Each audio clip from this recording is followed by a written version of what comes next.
आसिम वकार, all right. Asim वकार साहब, जरा आप ही बताइए भाई, ये औरंगजेब के लिए कुछ लोगों के मन में इतनी मोहब्बत क्यों है जो इस मुद्दे को टकराव की स्थिति में बदल देते हैं?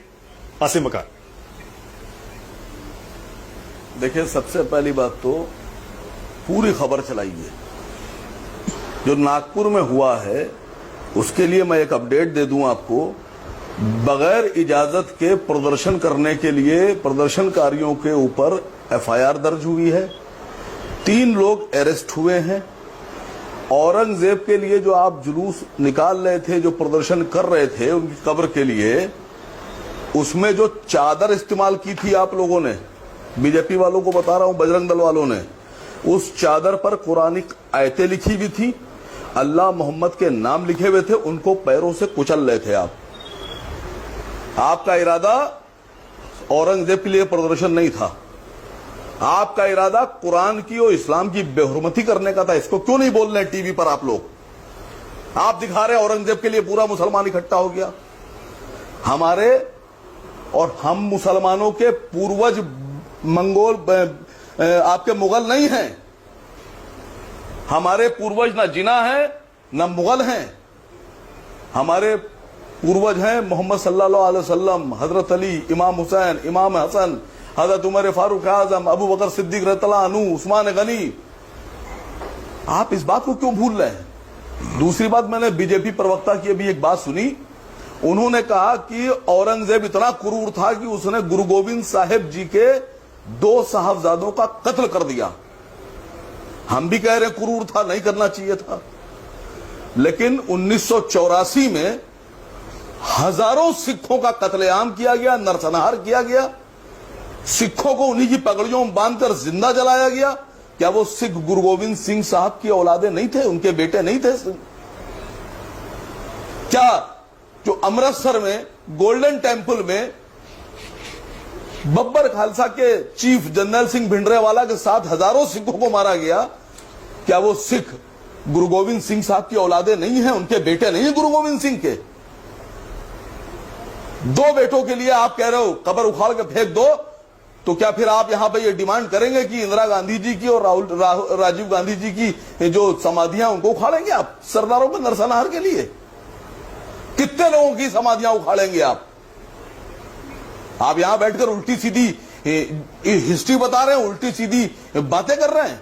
पूछे सिन्हा साहब से जो मैं बोल रहा हूं, क्या 1984 में गुरु गोविंद सिंह साहब के हजारों साहबजादों को, बेटों को कत्ल नहीं किया गया?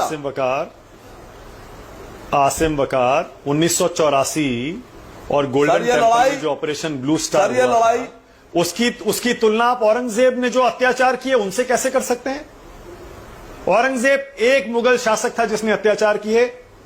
1984 का जिम्मेदार यानी कि आप किसे मान रहे हैं? जरा खुल के बताइए ना थोड़ा सर। 1984 में सिखों के कत्लेआम के लिए आप औरंगजेब से तुलना किसकी कर रहे हैं? जरा बताइए, खुल के बताइए। मैं खुल के बोल रहा हूं। बेअंत सिंह और सतवंत सिंह की सजा, गुनाह की सजा पूरी कौम को देंगे, सड़कों में नरसंहार कर देंगे। तो मैं पूछ रहा हूं, क्या वो जो सिखों का नरसंहार हुआ, सरदारों का नरसंहार हुआ, क्या वो गुरु गोविंद सिंह के औलादे बच्चे नहीं थे?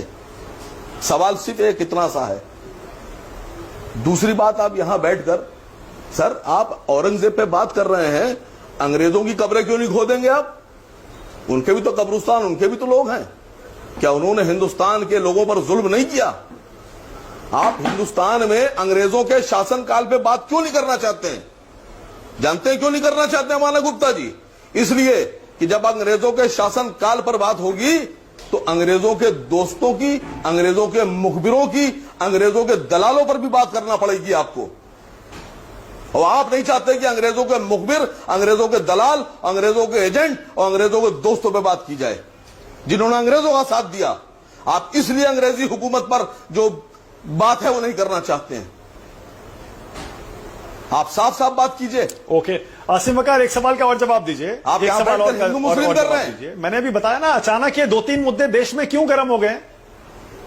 वक्फ बोर्ड का मुद्दा एकदम गर्म, प्रदर्शन, हम नहीं बताएंगे। संसद में हंगामा, सड़क पर हंगामा, फिर औरंगजेब का मुद्दा अचानक गर्म हो गया। उधर संबल का मुद्दा है जो गर्म हुआ, उसके बाद ठंडा होने का नाम नहीं ले रहा। क्यों हो रहा है?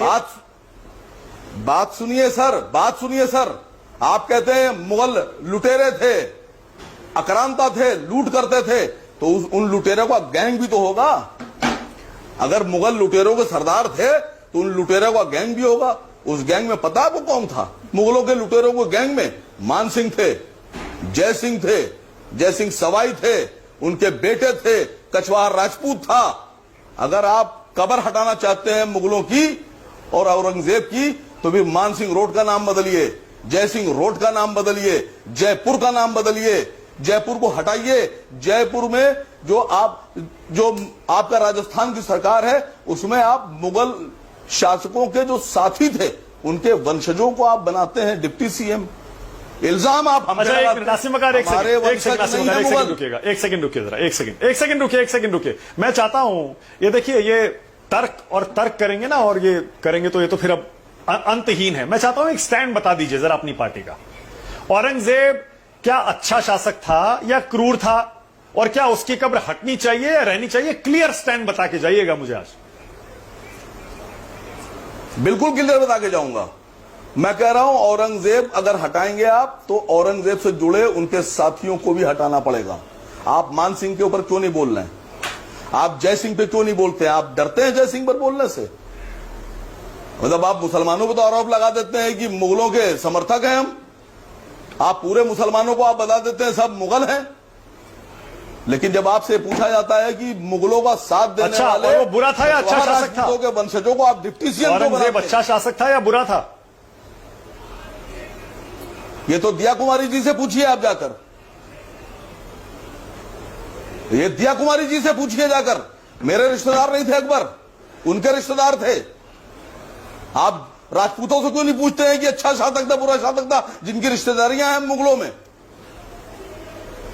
सारी जवाब आसिम बकार देंगे, राजपूत नहीं देंगे। ओके, तो इन सिरा जवाब दीजिए, उसके बाद